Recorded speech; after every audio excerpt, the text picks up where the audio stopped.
class, we just started introduction of performance matrix, right? For machine learning algorithms evaluation. Okay. So in that, we just understood why we need performance matrix, and we need to always take care of selection of any performance matrix for evaluation of our model, whether it will be a classification model or regression model. And definitely because both task, classification task and regression tasks have different characteristics, so we need different type of performance metrics in both cases, right? Okay. So in the first we understood what is our ML pipeline. It consists of data collection, data pre-processing. We already understood data split.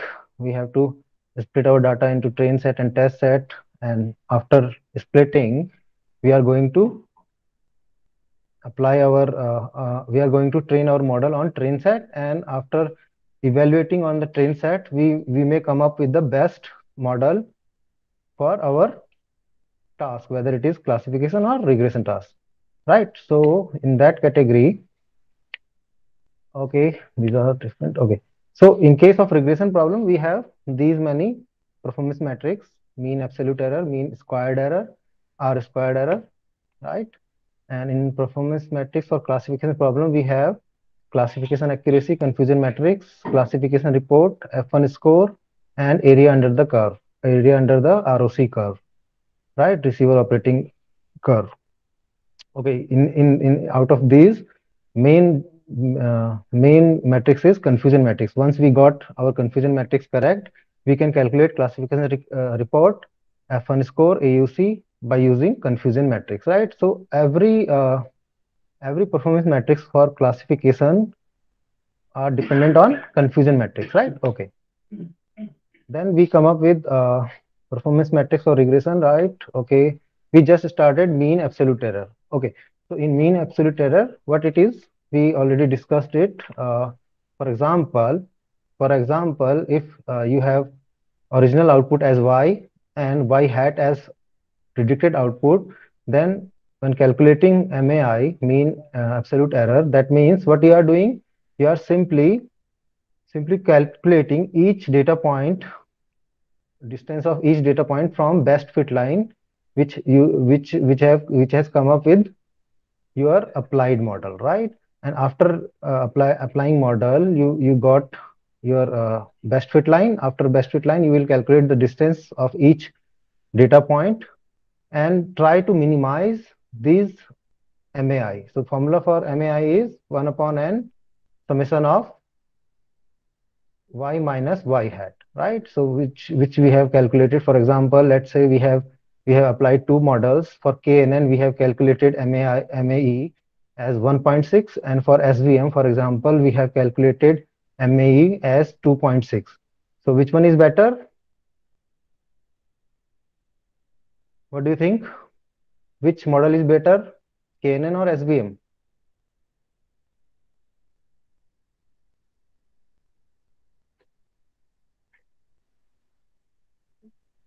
Guys, which model is better? Pradeep? Yes, sir. If you have two model and one's MAE is 1.6 and SVM MAE is 2.6, which one is better for you? KNN The 1.6 one, 1.6 sir. one. Yes, good good. यानी कि जिसकी भी mean absolute error, because हम error देख रहे हैं ना, हम एक्यूरेसी नहीं देख रहे हैं, अभी अभी हम क्या देख रहे हैं, एरर रिवर्स देख रहे हैं उसका। तो जिसकी भी एरर सबसे कम होगी वो हमारे लिए बेस्ट होगा, राइट? तो हमारे केस में के एन एन हमने मान लो फॉर एग्जाम्पल के तौर पर हमने लिया कि भाई के एन एन का जो एम ए कैलकुलेट होकर आया वो 1.6 आया, ऐसे ही एसवीएम का 2.6 आया। तो हमारे लिए बेटर कौन हुआ, के एन एन, क्योंकि उसका एरर रेट 1.6 है। That means 98% time he is this model is correct for predicting or classifying any value, right? So this is all about MAE, mean absolute error. Second characteristic, second matrix we have in case of regression is mean squared error. It is similar to MSE, right? The difference is that if it squares the difference of actual and predicted output values before summing them all instead of using absolute values, right? तो इसका फंडा क्या है, क्यों square कर रहा है ये? कि आपको एब्सोल्यूट वैल्यू नहीं लेनी पड़ेगी, आप स्क्वायर करेंगे ताकि आपका जो एरर का जो स्पेस है वो एक्सटेंड हो सके, ताकि आप एरर को विजिबल हो सके। विजिबल, अगर आपकी एरर बहुत छोटी है तो स्क्वायर जब हम उसका करेंगे तो वो हमें विजिबल होगी, राइट। तो ये इस फंडे पे काम करता है। तो इसका फॉर्मूला है वही same, 1/n summation of y minus y hat का स्क्वायर। यहाँ यहाँ पर इमेज में स्क्वायर नहीं दिख रहा है, ये स्क्वायर है, राइट। यहाँ पर देखिए, इस पॉइंट पर देखना, यहाँ पर ये स्क्वायर होगा इसका, राइट। इसके लिए हम लोग फंक्शन यूज कर सकते हैं, मीन स्क्वायर्ड एरर फंक्शन को यूज करेंगे scikit-learn की मैट्रिक्स लाइब्रेरी से, राइट। तो इसको देखते हैं।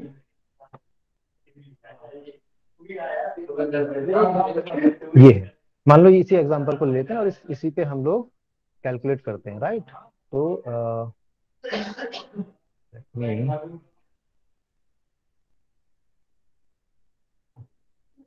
Copy it first.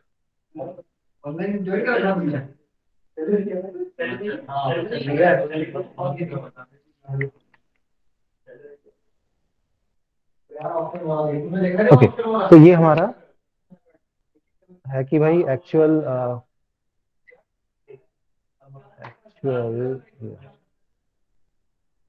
तो ये हमारा एक्चुअल आउटपुट है और ये प्रिडिक्टेड आउटपुट है, वाई हैट है। और जो हमारा MSE है वो हम कैसे कैलकुलेट करेंगे, equals to 1/n summation of y minus y hat का square, right.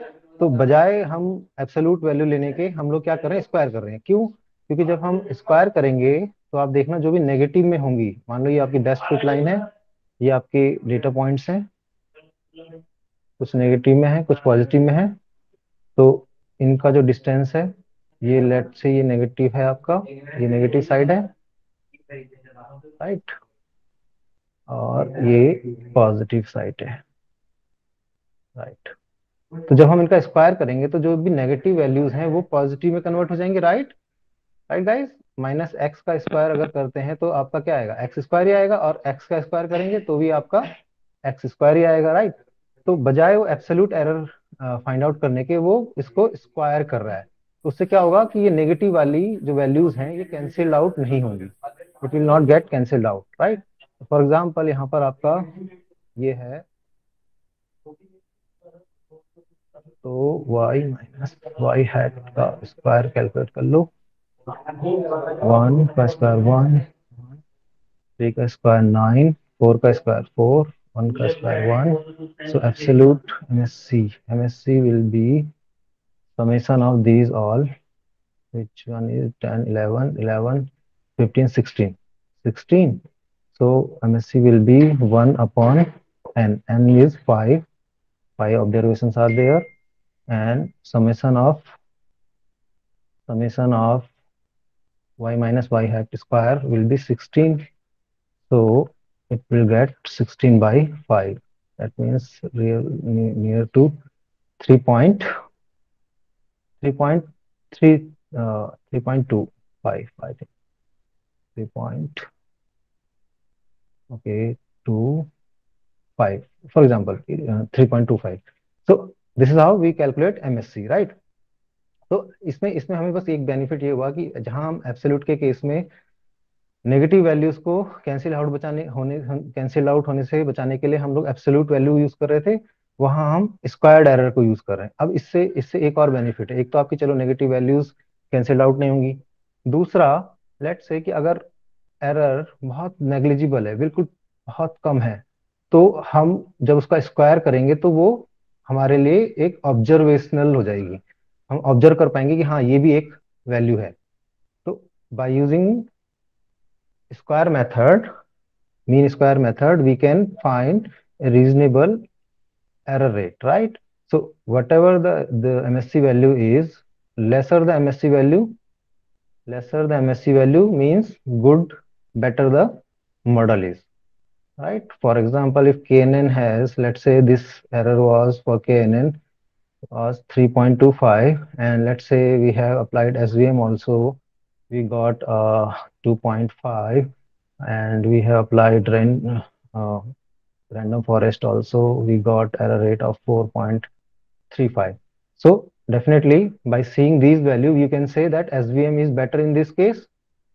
It is good choice. It is giving lesser error, right? So this is the other another criteria we can use for our regression model evaluation, right dear? Yes, sir. So we can use mean squared error function for from scikit-learn. Similarly, we can have another method which is R squared error, right? Where we have to square it R squared error, which is generally used for explanatory purpose, right? It provides an indication of goodness of fit, right? Or fit of the set of predicted output values to the actual values. Same we did in MSc case. The formula of this is R square equals to 1 minus 1 upon n summation of y minus y hat square. This is same. This is our MSc, and upon we have divided our MSc by 1 upon n summation of y minus y bar. See, this is the bar, not hat. In this case, this is the bar. So what it means to say? It means to say that this is the ratio of our MSc upon the variance, right? This is the formula of variance. If you see, if you see formula of R square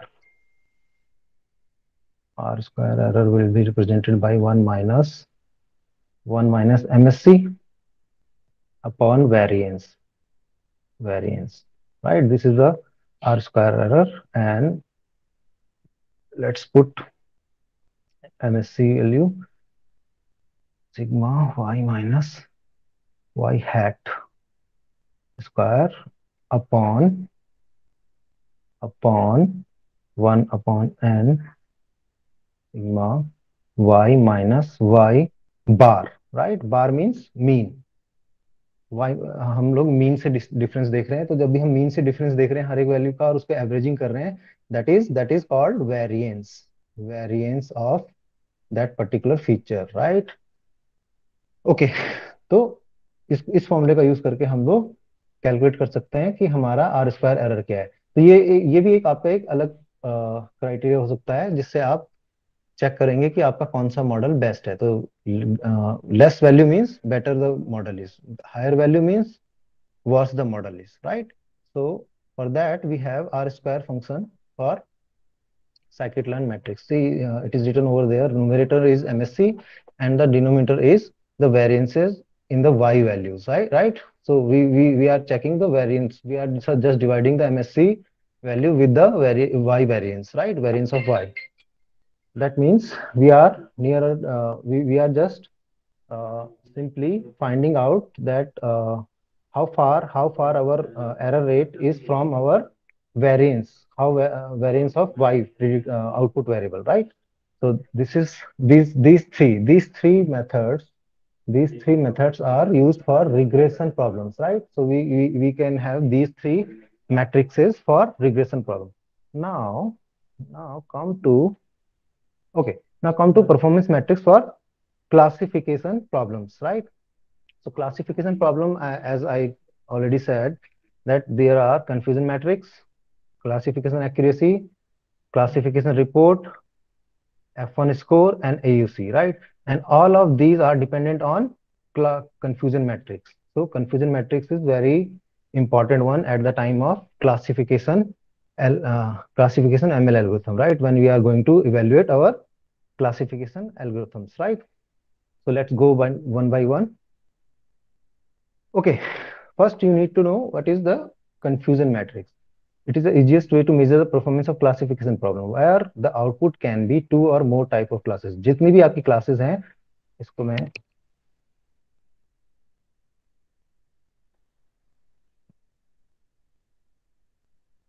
यहाँ पर रख लेता हूँ।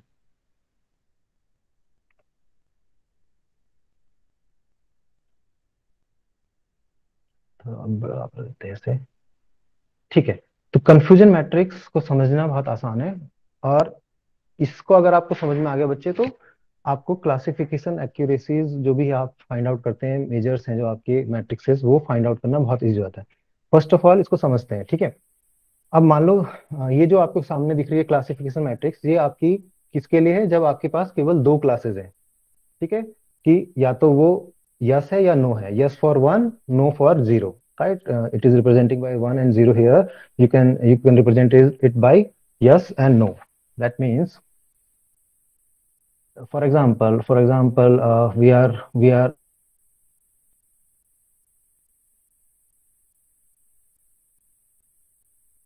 applying model for cancer detection, right? Yes या फिर नहीं होगा।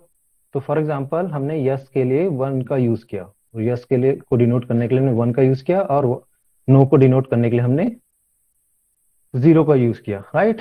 ऐसे ही आप, ये तो है आपका जो आपकी कॉलम्स हैं, ये आपकी क्या है, एक्चुअल वैल्यूज हैं। जो भी डेटा सेट में वाई की वैल्यूज हैं, जो वाई की ओरिजिनल वैल्यूज हैं, जो y की ओरिजिनल वैल्यूज हैं, 0 1 1 0, like that, these are the actual value. So these are the actual values. So column are representing actual value of that particular class, right? For example, yes column, in the yes column you are having these classes positive, right? Positive classes, these are the negative classes, and these rows represents the y hat which you have predicted, right? Which you have predicted against y. So these are the y hat, right? Let's say we have 0 1 1. So let's say it has predicted 1 for first one, second one it has predicted 1, third one it has predicted 1, and fourth one it has predicted 0. So these are the original value and these are the predicted value. So we need to find how our model is confident enough to classify any real value as real, right? For example, if we have predicted, see, first 1 2 3 4, these are the numberings, 1 2 3 4. So total observations we have 4, right? Total observations we have 4, that means n equals to 4. Okay, and out of n, out of 4, 2 are actually positive and 2 are actually negative. See, these are the negative, 0 1 are negative label and 1 are positive label, right? That means out of this, 2 are positive, 2 are negative. Okay, so let's find out. So out of these 4, how many are positive? 2. Okay, and out of those two, model has predicted positive how many? 2. That means 2 out of 2, right? So 2 has been predicted correctly, right? These are the actual value. Actually they are 2, and predicted also they are 2, right? And in this case, in this point, we have 2 negative. Let me show it by box. 2 are negative, means इनको ये cancer नहीं था, तो 2 में आपका cancer नहीं था, but इसने उसमें से एक में डिटेक्ट किया कि कैंसर नहीं है, right?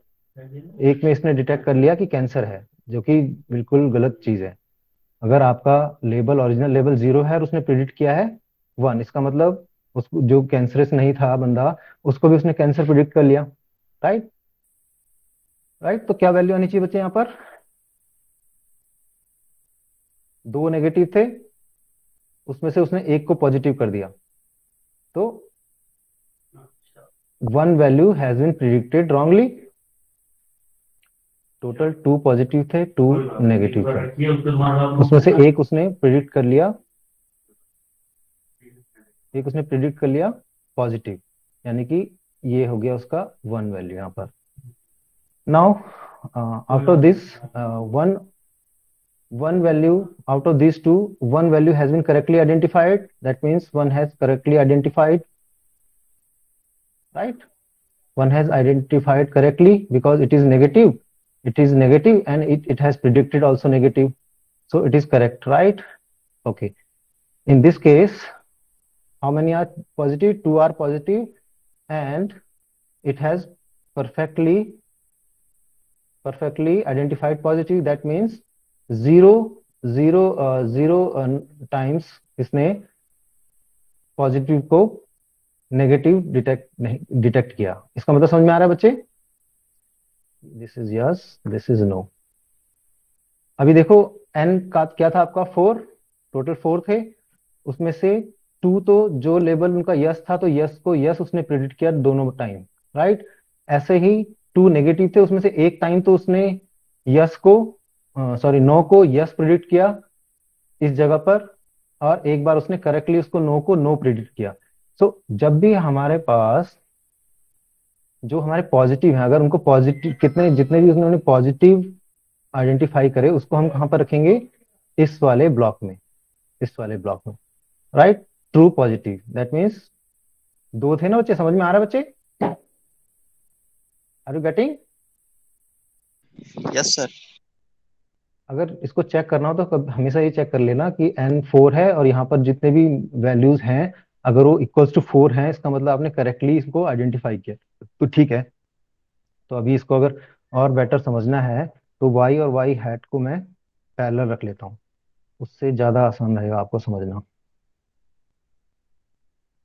1 2 3, okay. So this is our y, this is actual and this is predicted, right? तो हमारे पास एक्चुअल 0 था, 1 था लेबल, ये 1 था और ये 0 था। फर्स्ट लेबल 0 था, सेकंड लेबल 1 था, थर्ड लेबल 1 था एंड फोर्थ लेबल 1 था। और इसने प्रिडिक्ट क्या क्या किया? इसने 0 को प्रिडिक्ट किया यहाँ पर 1, 1 को 1 प्रिडिक्ट किया, 1 को 1 प्रिडिक्ट किया और 0 को 0 प्रिडिक्ट किया। तो इसमें आप देखो, इसमें 4 में से केवल एक टाइम पे इसने गलत प्रिडिक्शन दी, राइट? राइट बच्चे? तो ट्रू यस पॉजिटिव सर। क्या होगा? ट्रू पॉजिटिव मतलब जो पॉजिटिव थे और प्रिडिक्ट भी उन्हें पॉजिटिव किया गया। तो ट्रू पॉजिटिव वैल्यूज आर जो वैल्यूज रियल में पॉजिटिव थी, मतलब यस थी, उन्हें उसने यस प्रिडिक्ट किया। तो अगर आप देखो यहाँ पर यस कौन से थे? ये दोनों यस थे, राइट? तो उसने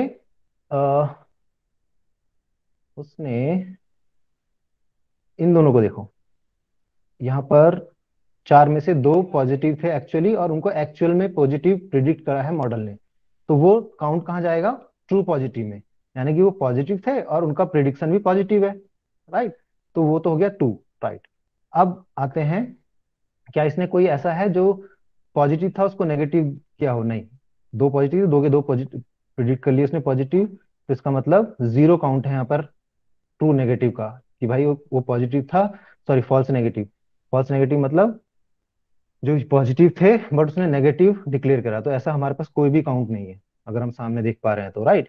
अब आते हैं कि एक्चुअली जो नो थे उसमें से कितने उसने ट्रू पॉजिटिव करे और कितने उसने ट्रू नेगेटिव करे। अब देखो, ट्रू नेगेटिव मतलब, ट्रू नेगेटिव का क्या मतलब हुआ? कि नेगेटिव था उसने नेगेटिव प्रिडिक्ट किया। तो देखो यहाँ पर नेगेटिव था, इस वाले पॉइंट पे देखो, नीचे फोर्थ एंट्री पे देखो, नेगेटिव था, प्रिडिक्ट भी नेगेटिव किया, तो एक काउंट तो हो गया आपका ट्रू नेगेटिव। इसे कहा जाएगा true negative, that is true negative, true negative, right? क्योंकि नेगेटिव था और ट्रूली उसने नेगेटिव प्रिडिक्ट किया, मतलब सच में उसने नेगेटिव प्रिडिक्ट किया, राइट? बट अभी एक एंट्री ऐसी है जो नेगेटिव थी बट उसने पॉजिटिव प्रिडिक्ट किया, that false under false positive, right? मतलब उसने उस वैल्यू को गलत प्रिडिक्ट किया, मतलब वो रियल में नेगेटिव है बट उसे फॉल्सली उसने पॉजिटिव प्रिडिक्ट किया। देखो उसने पॉजिटिव प्रिडिक्ट किया ना, 1 प्रिडिक्ट किया 0 को, तो that will come under false positive category, right? So अगर आप इस मैट्रिक्स को प्रॉपरली बना देते हो तो इससे आपको आइडिया लग जाता है। तो देखो यहाँ पर क्या होता है जनरली, अभी तो आपके पास केवल 4 एंट्रीज हैं, जनरली आपके ये और ये true positive and true negative आपका हमेशा मैक्सिमम दिखेगा आपको। जो ये फॉल्स पॉजिटिव है इसे हम कई बार टाइप 1 एरर बोलते हैं। टाइप 1 एरर मतलब नेगेटिव था, उसने उसको पॉजिटिव डिक्लेयर करा, और पॉजिटिव था उसको नेगेटिव डिक्लेयर करा, इसको हम बोलते हैं टाइप 2 एरर। तो अगर आप जब हम आगे अभी मैट्रिक्सेस देखेंगे तो उसमें इन सब TP T F P F N T N, इनको मैं यहाँ पर रिप्रेजेंट कर देता हूँ। ये हमारे हैं टीपी और ये है हमारा एफ पी, राइट। तो उसमें यहाँ पर अब देखो ये दोनों तो, ये true negative and true positive तो हमेशा आपको मैक्सिमम मिलेगा ही मिलेगा, क्योंकि ये करेक्ट प्रिडिक्शंस है। तो अगर आपका मॉडल अगर 80% करेक्ट है, इसका मतलब आपको मैक्सिमम यहाँ पर वैल्यूज मिलने वाली है। या तो वो पॉजिटिव को पॉजिटिव डिक्लेयर करेगा या फिर नेगेटिव को नेगेटिव डिक्लेयर करेगा। ये तो आपके लिए इंपॉर्टेंट नहीं है। इंपॉर्टेंट क्या है कि ये ना करे, वो कभी भी वो फॉल्स पॉजिटिव ना दे और फॉल्स नेगेटिव ना दे। तो जनरली अगर वो ये दे रहा है, अगर यहाँ पर काउंट आ रहा है, तो हमें हमें हमारा जो मोटो है वो हमें क्या करना होता है, मिनिमाइज करना होता है बच्चे। Minimize F P and F N, we have to minimize F P and F N, right. तो एफ पी क्या है भाई, बंदे को कैंसर नहीं था, आपने उसको कैंसर डिटेक्ट करवा दिया, तो ये तो गलत हो गया ना, है ना। अगर मान लो एफ एन भी हो, एफ एन में कोई वैल्यू होती, लेट से मान लो फॉर एग्जांपल, मैं रेड से मार्क कर देता हूँ, ये एग्जांपल के लिए ले रहा हूँ। मान लो एफ एन में कोई वैल्यू होती 1, तो इसका क्या मतलब हुआ कि एक केस को, जिस जो कैंसर था उसने उसको नॉन कैंसर डिटेक्ट कर दिया, यानी कि बंदे को बीमारी थी और उसको उसने हेल्दी बता दिया, राइट। तो हमारे लिए ये दोनों केस मैटर करते हैं कि कभी भी हमारे क्लासिफिकेशन में, स्पेशली मेडिकल के डोमेन में जहां पर बहुत क्रिटिकल होते हैं, सेंसिटिव होता है मैटर। अगर मान लो आपके स्टॉक प्रिडिक्शन और नॉर्मल नॉर्मल नॉर्मल मॉडल में अगर आपको कोई दिक्कत आए तो उतनी दिक्कत नहीं है, बट अगर जो रियल टाइम में अगर आप कैंसर डिटेक्शन वाली बात कर रहे हैं और वहां पर अगर आपका एफ पी या एफ एन आ रहा है, इसका मतलब गड़बड़ है। ज्यादा गड़बड़ किसमें है? ज्यादा गड़बड़ है एक तो कि भाई अगर आपका बंदे को कैंसर है और उसको आपने डिटेक्ट कर दिया हेल्दी, उसको फिर उसका प्रॉब्लम क्या आएगी, आप डायग्नोसिस नहीं करोगे, डायग्नोसिस नहीं करोगे, ट्रीटमेंट नहीं दोगे उसे, ट्रीटमेंट नहीं दोगे तो बंदा वैसे ही मर जाएगा, राइट। क्योंकि उसको तो आपके मशीन लर्निंग मॉडल ने हेल्दी बता दिया, जबकि वो तो कैंसरस था और डॉक्टर के हिसाब से उसको ट्रीटमेंट देना चाहिए था। दूसरा इसका रिवर्स देखो, टाइप 1 में देखो, और एफ पी यहाँ पर देखो, बंदे को कैंसर नहीं था, आपने प्रिडिक्ट कर दिया कैंसर, अब आप, वो बंदा बीमार नहीं है, उसको आप कैंसर की दवाइयां चला रहे हो, उसको ट्रीटमेंट दे रहे हो कैंसर का। दोनों ही केस में एक बहुत बड़ा प्रॉब्लम हो जाएगा, राइट। राइट बच्चे, are you getting my point बच्चे? Yes sir. देखो, yes sir, true yes sir. Positive, true positive and true negative case आपके लिए उतना मैटर नहीं करता है। क्यों? क्योंकि अगर पॉजिटिव को पॉजिटिव कर रहा है, अच्छी बात है, नेगेटिव को नेगेटिव डिटेक्ट कर रहा है, बहुत अच्छी बात है। मैटर हमारे लिए करता है कि कभी भी वो फॉल्स पॉजिटिव और फॉल्स नेगेटिव पे ना जाए। क्यों? क्योंकि अगर आपने भाई एक जिसको कैंसर था उसको हेल्दी बता दिया तो प्रॉब्लम है, और अगर किसी को कैंसर नहीं था और उसको कैंसर शो कर दिया तो वो प्रॉब्लम है, बंदा वैसे ही बीमार हो जाएगा दवाइयां खा खा के। तो ज्यादा प्रॉब्लम हमारी इन दो केस में है। इसीलिए हम लोग कोशिश करते हैं कि हमारा अगर कंफ्यूजन मैट्रिक्स निकालने के बाद हम ये कोशिश करते हैं कि कभी भी हमारे एफ पी और एफ एन ये ना आए। वैसे तो बहुत कम चांसेस होते हैं जहां पर ये ना आए, क्योंकि मॉडल कभी भी 100% एक्यूरेट नहीं होता। बट अगर मान लो वो 99% भी एक्यूरेट है तो वो यहाँ पर गलती ना करे। मतलब हमें मिनिमाइज करना होता है F P N F N को, राइट। क्योंकि एक बार गलत प्रिडिक्ट कर दिया तो उसके हिसाब से फिर ट्रीटमेंट स्टार्ट करना पड़ेगा आपको। ट्रीटमेंट स्टार्ट करोगे और किसी हेल्दी बंदे को ट्रीटमेंट दोगे तो वो बीमार हो जाएगा, और किसी क्या कहते हैं इन्फेक्टेड बंदे को अगर ट्रीटमेंट बंद कर दोगे तो वो ऐसे ही मर जाएगा, राइट। तो कंफ्यूजन मैट्रिक्स अगर आपको समझ में आ गई तो हम आगे बढ़े। ये क्लियर हो गया बच्चे आपको कंफ्यूजन मैट्रिक्स का फंडा? Yes sir. यस ठीक सर। है।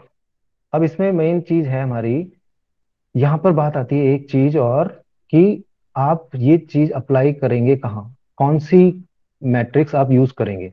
तो अगर आपका डाटा सेट बैलेंस्ड है तो उस केस में आप एक्यूरेसी को यूज करोगे, कोई प्रॉब्लम नहीं आएगी। क्योंकि आपके let's say for example 500 samples positive हैं, 500 सैंपल्स नेगेटिव हैं। उस केस में जनरली हमारी मशीन लर्निंग मॉडल में क्या प्रॉब्लम है, वो स्टैटिस्टिक्स पे चलता है, राइट। वो रूल्स जो इन्फर करता है वो डेटा से रूल्स को इन्फर कर रहा होता है, राइट। तो अगर आपका डेटा, फॉर एग्जाम्पल, अगर आपका डेटा कुछ ऐसा है कि भाई उसमें 1000 सैंपल्स पॉजिटिव हैं, मतलब कैंसरस हैं, और 100 सैंपल्स नेगेटिव हैं, तो जब आप ट्रेन करोगे इस तरह के डेटा पे, तो चांसेस आर देयर कि वो हर बार टेस्टिंग के दौरान हर चीज को वो पॉजिटिव ही प्रिडिक्ट करेगा। क्यों? क्योंकि 1000 बार तो जब उसने लर्निंग करी थी, तो उसमें से 1100 बार जब उसने लर्निंग करी थी, 1100 इंस्टेंसेस जब उसने लर्निंग करी थी, तो 1000 इंस्टेंसेस पे उसने पॉजिटिव पाया। तो चांसेस आर देयर कि वो ज्यादातर जो रूल है वो पॉजिटिव से इन्फर करे। तो उसकी प्रॉब्लम क्या होगी कि वो हर बार जब भी आप किसी नए टेस्ट डेटा पे उसको अप्लाई करोगे, तो चाहे वो नेगेटिव होना चाहिए, वो हमेशा उसको पॉजिटिव देगा। राइट? तो उस केस में आपका एक्यूरेसी जो मेजर है वो अच्छा मेजर नहीं माना जाएगा। क्यों? क्योंकि आपकी मशीन लर्निंग मॉडल का जो बिहेवियर है वो ऐसा है कि भाई जिस तरह का डेटा ज्यादा होगा उस तरह के डेटा पे वो ज्यादा प्रिडिक्शन देगा। राइट? तो अगर अगर आपका डेटा सेट बैलेंस्ड है, बैलेंस्ड इन द सेंस कि उसमें इक्वल अमाउंट ऑफ पॉजिटिव है, इक्वल अमाउंट ऑफ नेगेटिव है, तब तो आप एक्यूरेसी को यूज कर सकते हैं। राइट? बट अगर ऐसा नहीं है तो accuracy is can not be a good measure. Right? Accuracy से आप ये नहीं बोल सकते, केवल एक्यूरेसी पैरामीट्रिक से आप ये नहीं बोल सकते कि आपका मॉडल जो है वो अच्छी तरह से प्रिडिक्ट कर रहा है। Right guys? Yes sir. ठीक है, तो एक चीज ध्यान में रखना कि हमेशा जब भी आप मशीन लर्निंग मॉडल को अप्लाई करने की बात करें, तो पहले तो सबसे पहला टास्क अपने डेटा सेट को देखना होता है। इसीलिए हमने शुरुआती लेक्चर में जब हम डाटा प्री प्रोसेसिंग देख रहे थे, जब हम सैम्पलिंग देख रहे थे, तो उसमें हम खुद ही कह रहे थे कि भाई जब डाटा इम्बैलेंस है तो पहले उसे बैलेंस करो। राइट? बैलेंस डेटा यूज करो, हर मैक्सिमम टाइम आप कोशिश करो कि बैलेंस डेटा मिल जाए आपको। अगर इन केस बैलेंस डेटा नहीं है, तो उसके लिए हमारे पास कुछ टेक्निक्स थी, याद है? कुछ data augmentation, over sampling, under sampling, कुछ ऐसा हमने टेक्निक्स पढ़ी थी बच्चे। अगर यस आपका sir. Data set balance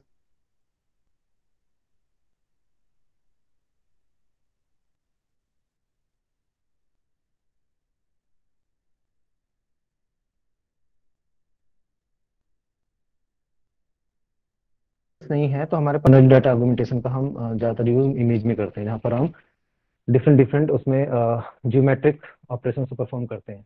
enlarge करना, श्रिंक करना, मिरर इफेक्ट देना, किसी एंगल पे उसे ट्रांसपोज करना, लाइक दैट। राइट? तो इसीलिए हम तो वो लोग हम चीज वो सब चीजें हम क्यों कर रहे होते हैं? ताकि हम बैलेंस कर सकें अपने डेटा को, और एक बार अगर हमने बैलेंस कर लिया तो हम एक्यूरेसी मेजर को यूज कर सकते हैं। राइट बच्चे? तो अभी के लिए ये बताओ, ये जो हमने अभी कंफ्यूजन मैट्रिक्स को समझा, इसको समझने में कोई प्रॉब्लम है? कोई ऐसा है जिसको नहीं समझ में आई ये चीज?